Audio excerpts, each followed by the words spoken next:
ऐसा क्या है हिमाचल में कि हम लोग हिमाचल घूमने आए?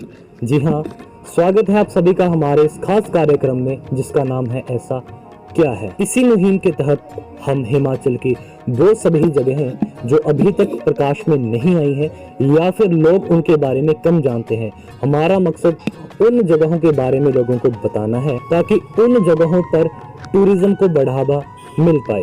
तो आज मैं आप सभी को एक ऐसी जगह पे लेके जा रहा हूँ जो कि अपने आप में एक अजूबा है, जो कि बहुत ही खूबसूरत जगह है और उस खूबसूरत जगह के पीछे एक बहुत ही दुखदायक कहानी है। तो आज मैं आप सभी को हिमाचल प्रदेश के जिला बिलासपुर में लेके जा रहा हूँ।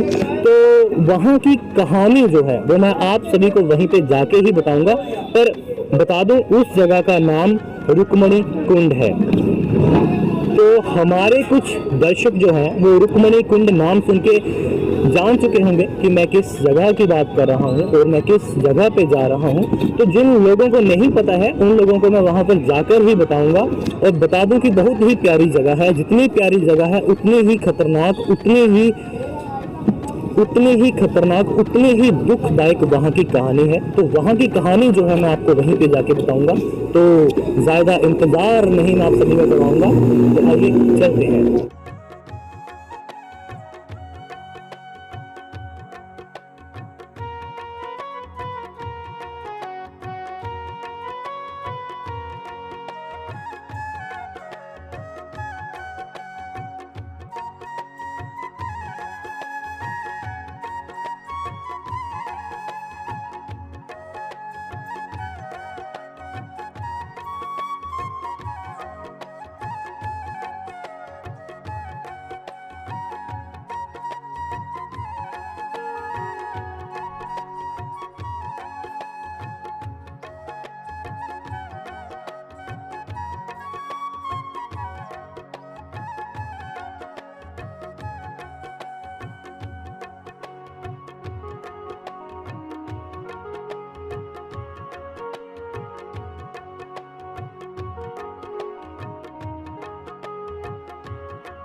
एक लंबा सफ़र तय करने के बाद हम लोग पहुंच चुके हैं इस खूबसूरत जगह पे जिसका नाम है रुक्मणी कुंड।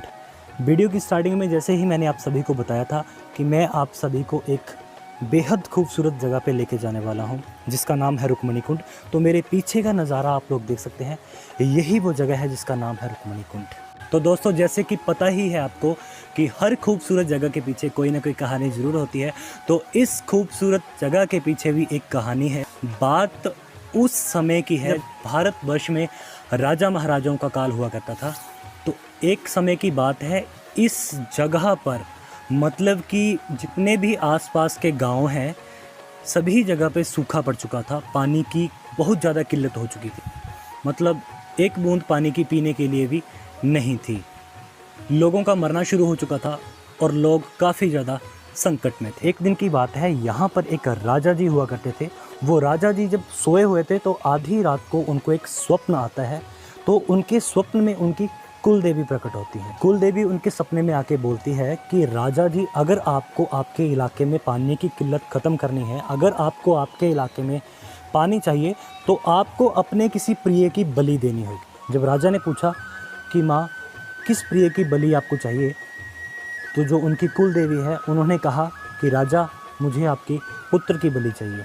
परंतु राजा ने इस बात को नकार दिया। फिर राजा ने बोला कि पुत्र के बाद मेरे सबसे प्रिय जो है वो मेरी पुत्र वधू है, तो क्या आप पुत्र वधू की बलि के लिए राजी हैं? तो उनकी कुल देवी जो है वो इस बात के लिए राजी हो गई। राजा की जो पुत्र वधू थी वो भी आसपास के ही इलाके से थी, परंतु वो अपने मायके गई हुई थी। राजा ने एक संदेश अपनी पुत्र वधू के नाम भिजवा दिया कि आपको जल्दी से जल्दी यहाँ पे आना है कि जो हमारी कुल देवी है वहाँ वो हमें बुला रही हैं, तो हमें यात्रा के लिए जाना होगा।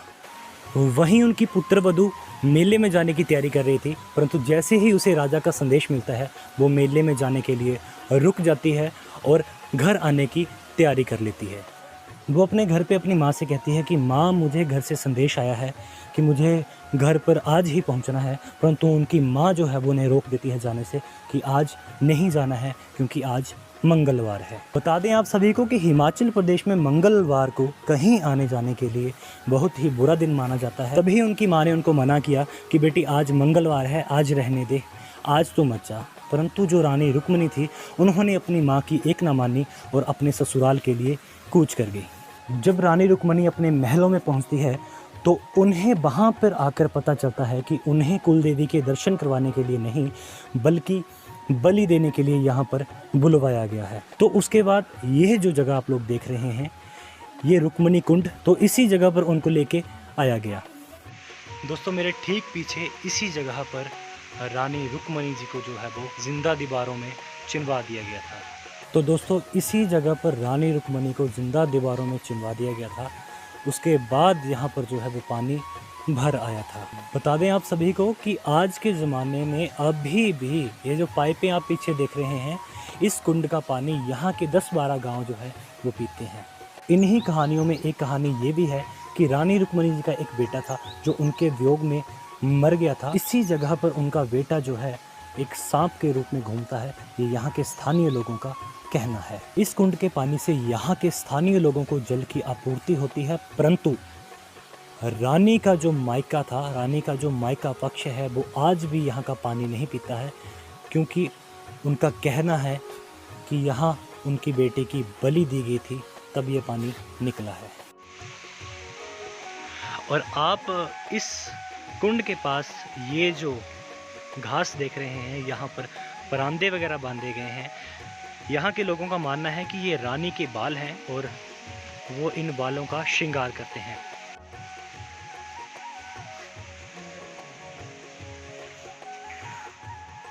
दोस्तों ये रानी रुक्मिणी जी का मंदिर है।